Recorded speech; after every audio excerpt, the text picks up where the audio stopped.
Children will ruin the atmosphere, Marcus said, adjusting his silk tie while studying his reflection in our bedroom mirror.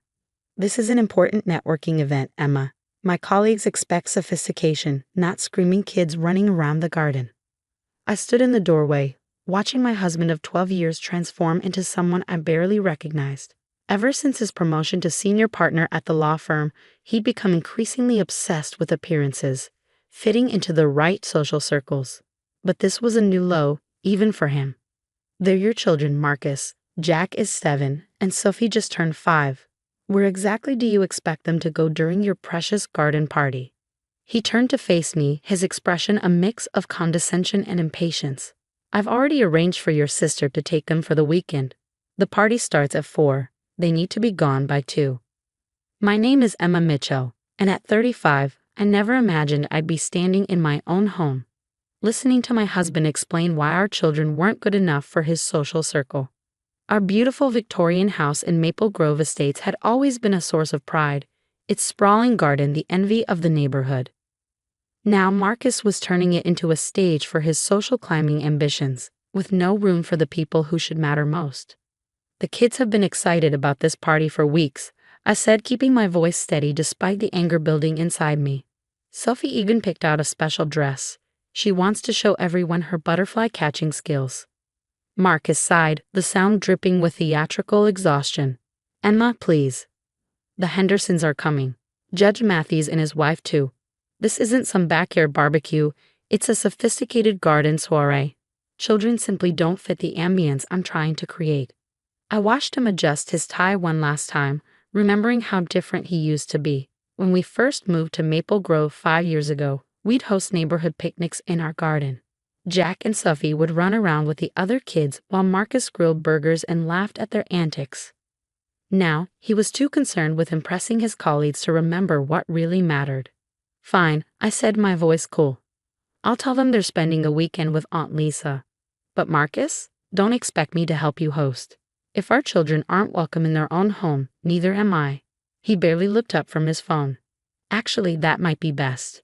You've been stressed lately. Take the weekend off with the kids. I've got this covered. The casual dismissal stung, but I refused to let him see how much. Instead, I went to find our children, dreading the conversation ahead. I found them in the garden, Jack helping Sophie practice her butterfly catching technique with a little net we'd bought her for her birthday. Mommy, look. Sophie called out, her pink dress already showing grass stains. I almost caught one. Can I show everyone at Daddy's party? My heart clenched. Actually, sweetie, I have an idea. How about we have our own special weekend? Aunt Lisa said we could stay with her, and you know what that means. Cousin Emma's treehouse. Jack exclaimed, momentarily distracted from his disappointment. But then his face fell. But what about the party? Dad said we could help set up the fairy lights. I pulled them both close, breathing in Sophie's strawberry shampoo and Jack's lingering scent of outdoor adventures. Sometimes grown-ups make silly decisions, I said carefully. But I promise you, we're going to have an amazing weekend. Better than any boring old garden party.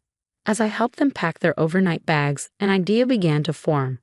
Marcus wasn't the only one with connections in Maple Grove Estates. As head of the Neighborhood Children's Committee, I'd spent years organizing events and building relationships. If he wanted to exclude our children from their own home, fine. But he wasn't the only one who could throw a party. I made 3 calls while the kids finished packing. The first was to Lisa, confirming we could use her massive backyard. The second was to Maria Garcia, head of the HOA social committee and mother of 3. The third was to Tom Anderson, who owned the local party supply company and had always complained about Marcus's stuck-up attitude. A neighborhood carnival? Maria's voice crackled with excitement over the phone. Emma, that's brilliant. The families here have been saying we need more kid-friendly events. I can have approval from the board within an hour. Tom was equally enthusiastic. I've got bounce houses, cotton candy machines, everything you need.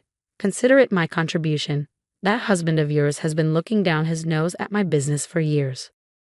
By the time we pulled out of our driveway, Marcus was already directing the catering staff on the proper placement of his imported French furniture. He barely noticed us leave, too busy creating his perfect, sophisticated atmosphere. What he didn't know was that his perfect garden party was about to get some serious competition. Where are we really going, Mom? Jack asked from the back seat, always the perceptive one. I met his eyes in the rearview mirror and smiled. We're going to show this neighborhood what a real party looks like, sweetheart. How do you feel about carnivals? Their excited cheers filled the car as we drove away, and I felt a weight lift from my shoulders.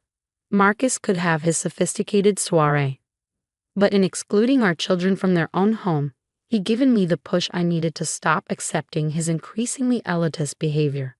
What he didn't know, what he was too busy impressing Judge Matthews to notice, was that the HOA had been looking for an excuse to start regular family-friendly events in the neighborhood. His garden party wasn't just going to compete with a carnival. It was going to compete with the launch of a new Maple Grove tradition.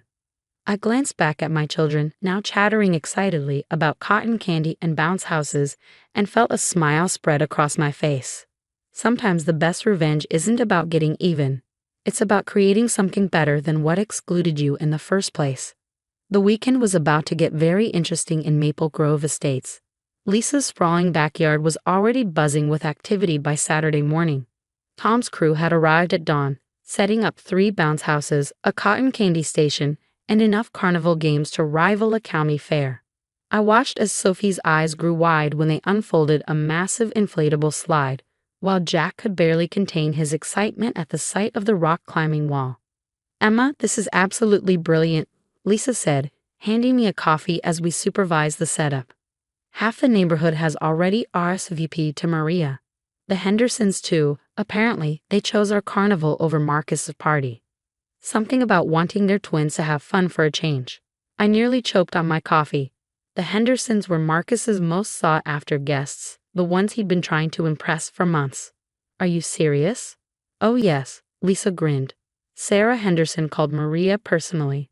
Said she's tired of pretentious, adult-only events. She wants her kids to grow up in a real community." As if on cue, my phone buzzed with a text from Marcus. "Where are the Hendersons? They just canceled, claiming another event. Did you have something to do with this?" I ignored the message and focused on the transformation happening before me. The local face-painting artist had arrived, setting up her station under a striped tent. The scent of popcorn filled the air as Tom's team tested the machines. Parents from the neighborhood started showing up early, offering to help with the setup. "Mrs. Mitchell." I turned to see Jenny Thompson, the quiet girl from Jack's class, running toward us. "Mom says we're having a real carnival. Can I help with the butterfly garden?" The butterfly garden had been Sophie's idea. When she couldn't show off her catching skills at Marcus's party, we decided to create a special area with flowering plants to attract butterflies. The local nursery had donated dozens of butterfly-friendly flowers, and now children were carefully arranging them in a beautiful pattern. "Of course you can, sweetie," I said with a smile, watching her join the other kids. This was what a real community looked like, children and adults working together, creating something special. By early afternoon, the carnival was taking shape. Maria had organized a volunteer schedule, with parents taking turns running different stations. The Henderson twins arrived early, immediately joining Jack at the rock climbing wall. Their mother, Sarah, found me by the cotton candy machine. "Emma, this is exactly what Maple Grove needed," she said warmly. "When we moved here, we worried it would be all stuffy garden parties and forced sophistication. This," she gestured at the joyful chaos around us, "this is real." My phone kept buzzing with messages from Marcus, each one more frantic than the last. "Judge Matthews just canceled too. What's going on? Emma, answer me. Why is everyone talking about some carnival? This is completely unprofessional. You're undermining my career." I turned my phone off and joined Sophie at the butterfly garden. She was in her element, teaching younger children how to attract butterflies with sugar water, her special dress.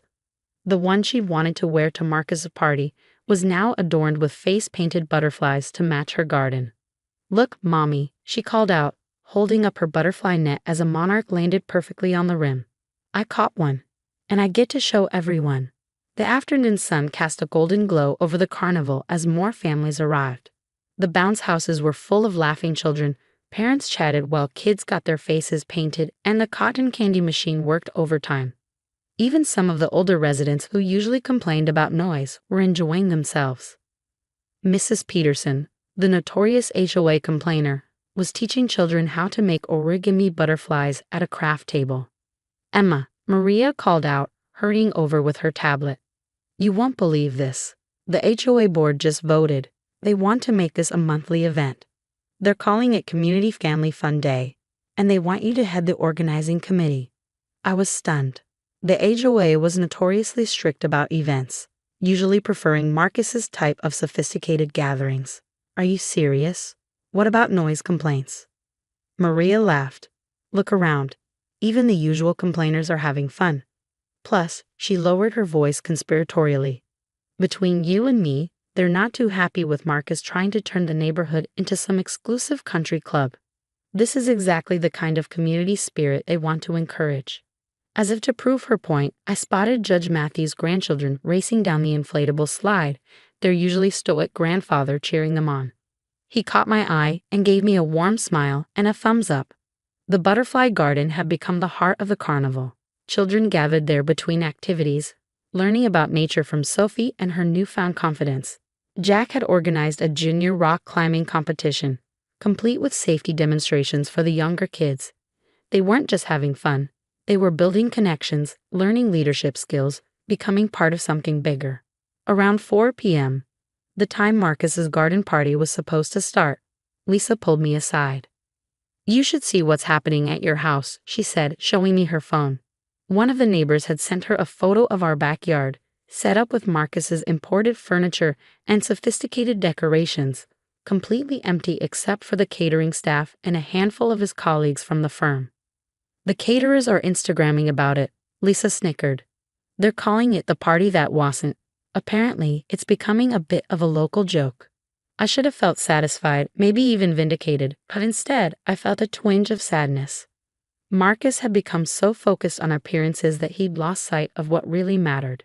The sound of children's laughter, the joy of community, the real connections that make life meaningful, he was missing all of it. "Mrs. Mitchell." Jenny's voice pulled me from my thoughts. "Can you help us? We want to make thank you cards for everyone who helped with the carnival."